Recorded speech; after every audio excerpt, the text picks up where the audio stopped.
गांधी युग, ये अपने आप में बहुत ही बड़ा शब्द है। गांधी युग यानी कि कहने का मतलब ये है कि गांधी जी के द्वारा देश को आज़ाद कराने में इनका इतना अहम भूमिका था कि इस शब्द को लिखना पड़ा गांधी युग। गांधी युग कब से स्टार्ट हुआ? तो गांधी युग स्टार्ट हुआ 1917 से लेकर के 1947 ईस्वी तक। 1917 में स्टार्ट होकर के 1947 ईस्वी में जाके ख़त्म होता है। कहानी यहीं पे नहीं रुकती है। 1947 में ख़त्म इसलिए होता है यहाँ पे क्योंकि भारत जो है 1947 में आज़ाद हो चुका होता है। तो दोस्तों नमस्कार, स्वागत है मैं आपका। आज जो है इस वीडियो में हम लोग देखेंगे गांधी जी से संबंधित सारे प्रश्न, गांधी युग से संबंधित सारे प्रश्न। इसमें हमने टोटल 30 महत्वपूर्ण प्रश्न को इंक्लूड किया है जो आपके किसी भी तरह की आगामी परीक्षा के लिए यदि आप तैयारी करते हैं तो ये प्रश्न उसमें पूछे जा सकते हैं। गांधी जी के समय में जितने भी घटनाएं हुई, जितने भी यहाँ से क्वेश्चन बन सके, सारे हम लोग इसमें इंक्लूड किया है, हम लोग इसको देखने वाले हैं। तो चलिए यहाँ पे शुरू कर लेते हैं। सबसे पहले आपको हम एक संक्षिप्त विवरण बता देते हैं गांधी जी के बारे में। गांधी जी का जन्म कब हुआ था? तो गांधी जी का जन्म जो हुआ था 2 अक्टूबर 1869 ईस्वी को पोरबंदर में हुआ था। पोरबंदर कहाँ पड़ता है? गुजरात में पड़ता है, आपने पढ़ा भी होगा। और यदि हम बात करें इनकी स्वर्गवास के बारे में तो इनका स्वर्गवास जो हुआ था 30 जनवरी 1948 ईस्वी को दिल्ली में हो गया था।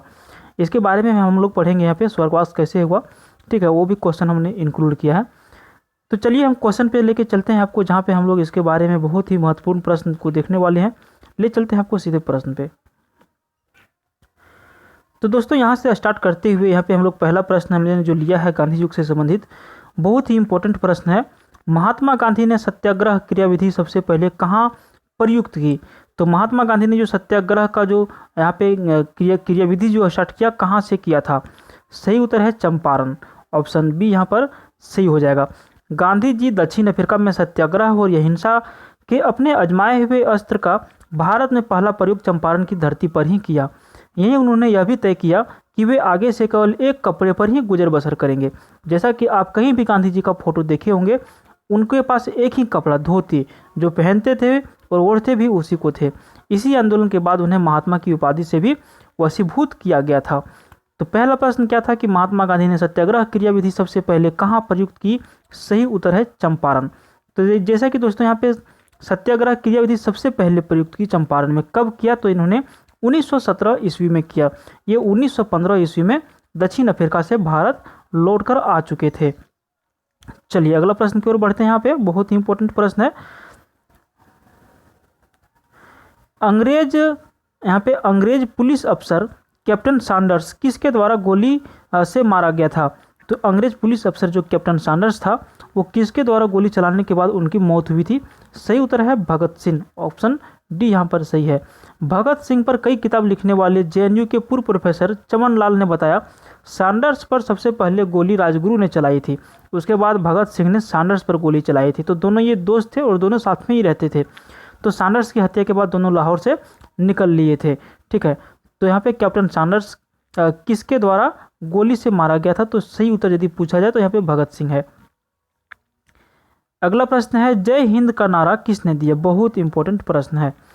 तो ये देखिए, ये सारी जो घटनाएं हुई है गांधी युग में ही हुई है, इसलिए हम यहाँ पे गांधी युग में हुई घटनाओं को पहले देखेंगे, फिर गांधी जी के बारे में बहुत सारे प्रश्न को हम लोग यहाँ पे देखने वाले हैं। तो दोस्तों वीडियो के साथ आप बिल्कुल अंत तक बने रहिएगा, क्योंकि गांधी युग से संबंधित जितने भी प्रश्न इंपॉर्टेंट बनते हैं सबको इसमें हमने इंक्लूड किया है। और ये सारे प्रश्न आपके आगामी परीक्षा के लिए बहुत ज़्यादा महत्वपूर्ण है। मॉडर्न हिस्ट्री से प्रश्न बहुत ज़्यादा पूछे जाते हैं, इसलिए आप जरूर ध्यान से देखिएगा। जय हिंद का नारा किसने दिया? सही उत्तर है सुभाष चंद्र बोस। ऑप्शन ये सही है। शाब्दिक अर्थ की यदि हम बात करें कि जय हिंद का शाब्दिक अर्थ क्या होता है, इसका मीनिंग क्या होता है, तो इसका मीनिंग होता है भारत की विजय। ध्यान रखिएगा, हम लोग ऐसे हमेशा बोलते हैं कि जय हिंद, इसका शाब्दिक अर्थ होता है भारत का विजय। यह नारा भारतीय क्रांतिकारी आबिद हसन सफरानी द्वारा दिया गया था, ठीक है। तो इसका शाब्दिक मीनिंग जो है, ठीक है, तो इसका शाब्दिक मीनिंग क्या होता है? भारत का। अगला प्रश्न है निम्नलिखित में से किस वर्ष में मुस्लिम लीग ने एक पृथक राष्ट्र का संकल्प, जो पाकिस्तान प्रस्ताव के नाम से जाना गया, स्वीकार किया था? तो इसका सही उत्तर क्या हो जाएगा? इसका सही उत्तर हो जाएगा 1940 ईस्वी। पाकिस्तान के अलग राज्य बनाए जाने का नेतृत्व मोहम्मद अली जिन्ना ने किया था, ठीक है। तो पाकिस्तान प्रस्ताव कब पारित किया गया? पृथक राष्ट्र बनाने के लिए 1940 ईस्वी में प्रस्ताव पास किया गया। अगला प्रश्न है, वर्ष 1947 के बाद निम्नलिखित में से किस राज्य को भारत संघ में सैनिक कार्रवाई द्वारा बलपूर्वक मिलाया गया था? तो जैसा कि दोस्तों आपको पता है, जब भारत आज़ाद हुआ हमारा 1947 में, उस टाइम बहुत रियासतें, छोटे बड़ी रियासतें, लगभग 600 साढ़े 600 के करीब रियासतें थी जिन सभी को भारत में मिलाया गया था। लेकिन एक रियासत ऐसा था जो भारत में नहीं मिलना चाहता था और वो सोच रहा था कि हम एक अलग राष्ट्र अपना बनाएंगे, अलग देश बनाएंगे।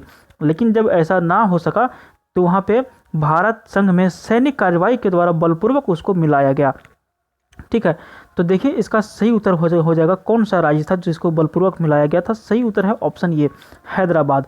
यहाँ जो निजाम जो थे, इनको लग रहा था कि भाई हम अपना एक अलग राष्ट्र बना लेंगे और हम अलग ही शासन करेंगे, लेकिन ऐसा ना हो सका। ठीक है, और यहाँ पे सैन्य कार्रवाई के द्वारा इसको भारत में मिला लिया गया। ठीक है, चलिए अगला प्रश्न की ओर यहाँ पे बढ़ते हैं। 6 नंबर, किसने कहा था तुम मुझे खून दो मैं तुम्हें आज़ादी दूंगा? ये नारा जो दिया था किसने दिया था? तो देखिए ये नारा दिया था सुभाष चंद्र बोस ने। ऑप्शन ये यहाँ पर सही उत्तर है। पूर्वी एशिया में नेताजी ने अनेक भाषण देकर वहाँ के अस्थायी भारतीय लोगों से आज़ाद हिंद फौज में भर्ती होने और उसे आर्थिक मदद देने का आह्वान किया। उन्होंने अपने आह्वान में यह संदेश भी दिया कि तुम मुझे खून दो मैं तुम्हें आज़ादी दूंगा। तो ये नारा किसने दिया है? सुभाष चंद्र बोस ने ये नारा दिया है और ये नारा बहुत ही फेमस हो गया था। दीनबंधु की उपाधि संबंधित है किस व्यक्ति से? सही उत्तर है चित्तरंजन दास, जिसे आपको ये नाम शॉर्ट में भी लिखा आ सकता है CR दास, CR यानी कि चित्तरंजन दास। ठीक है, तो दीनबंधु की उपाधि किसे दिया जाता है? चित्तरंजन दास को। इनकी जो डेट ऑफ बर्थ थी यानी कि इनकी जन्म हुई थी 1870 ईस्वी में और इनकी मृत्यु 1825 ईस्वी में हुई थी। और ये जो थे नेता, राजनीतिज्ञ, वकील, कवि, पत्रकार तथा भारतीय स्वतंत्रता के आंदोलनकारी थे और प्रमुख नेता भी थे देशबंधु। कांग्रेस का 1929 का अधिवेशन जिसमें पूर्ण स्वराज का लक्ष्य घोषित किया गया था, कहाँ पर हुआ था? तो ये जो लक्ष्य घोषित किया गया था पूर्ण स्वराज का, और ये अधिवेशन जो हुआ था लाहौर में हुआ था। ऑप्शन सी यहाँ पर सही हो जाएगा। कांग्रेस पार्टी 1929 के लाहौर अधिवेशन में पंडित जवाहरलाल नेहरू की अध्यक्षता में पूर्ण स्वराज का प्रस्ताव पारित किया। इससे संबंधित एक प्रश्न अभी यहाँ पे आपको हमने बताया, पंडित जवाहरलाल नेहरू की अध्यक्षता में। यानी ये प्रश्न पूछा जाएगा कि 1929 का जो अधिवेशन हुआ था जिसमें पूर्ण स्वराज की मांग की गई थी, उस जो बैठक हुई थी उसकी अध्यक्षता कौन किए थे? तो पंडित जवाहरलाल नेहरू ने किया था। अब ये प्रश्न आप याद रखिएगा। चलिए अगला प्रश्न की ओर बढ़ते हैं। कांग्रेस ने भारत छोड़ो आंदोलन का प्रस्ताव किस वर्ष पारित किया था? तो भारत छोड़ो आंदोलन कांग्रेस ने लाई थी और ये पारित जो हुआ था कब हुआ था? ये पारित हुआ था 1942 ईस्वी में। कब? 1942 ईस्वी में 8 अगस्त 1942 को अखिल भारतीय कांग्रेस की बैठक बम्बई, जो भी मुंबई के नाम से जाना जाता है, के ग्वालियर टैंक मैदान में हुई और भारत छोड़ो आंदोलन के प्रस्ताव को मंजूरी मिली।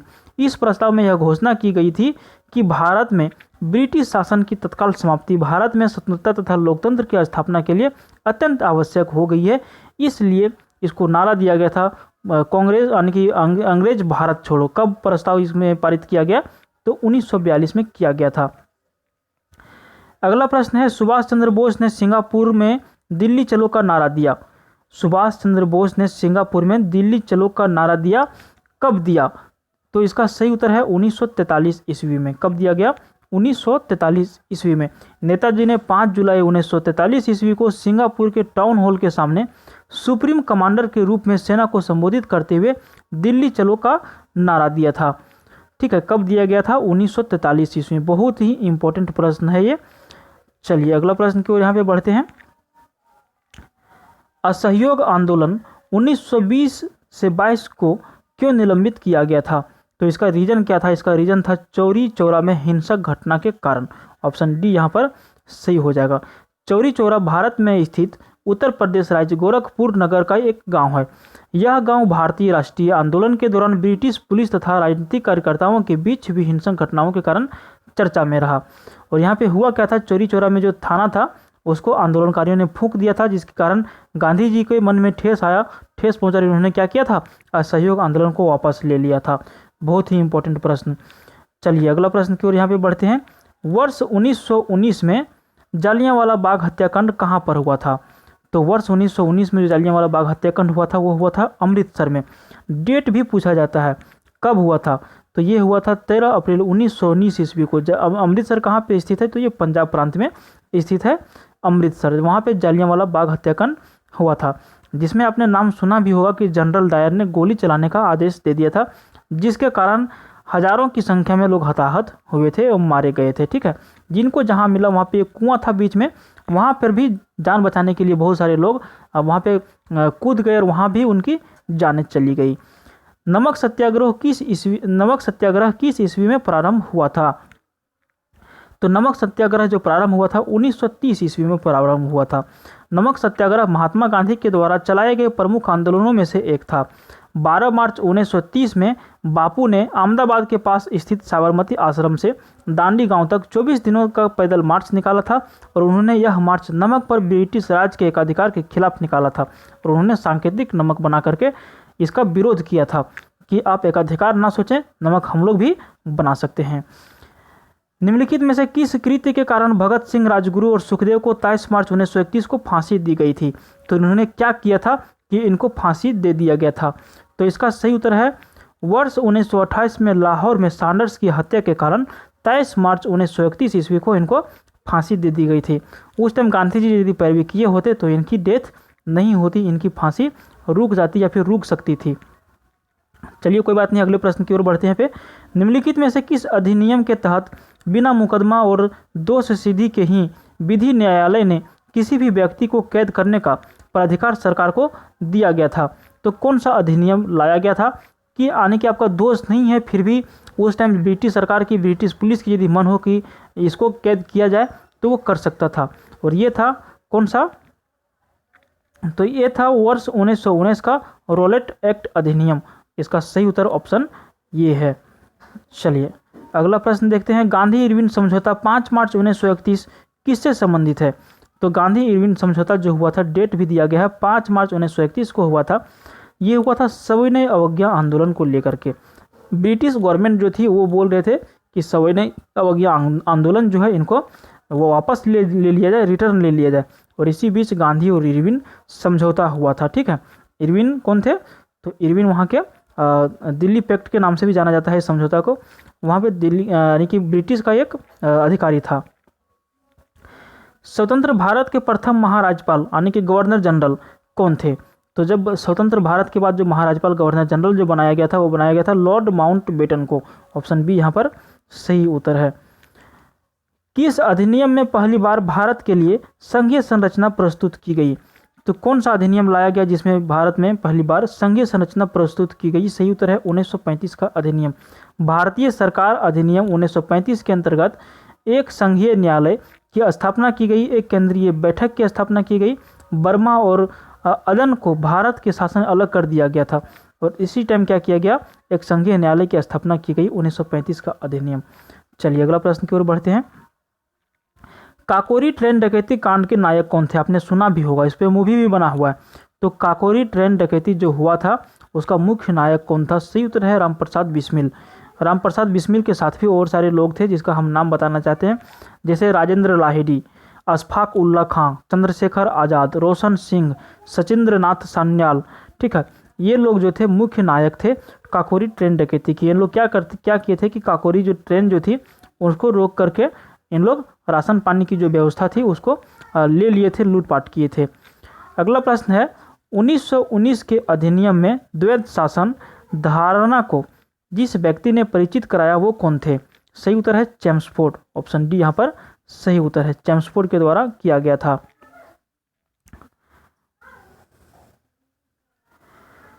अगला प्रश्न है निम्नलिखित आंदोलनों में से किसमें महात्मा गांधी ने भूख हड़ताल को एक हथियार के रूप में पहली बार प्रयोग किया था?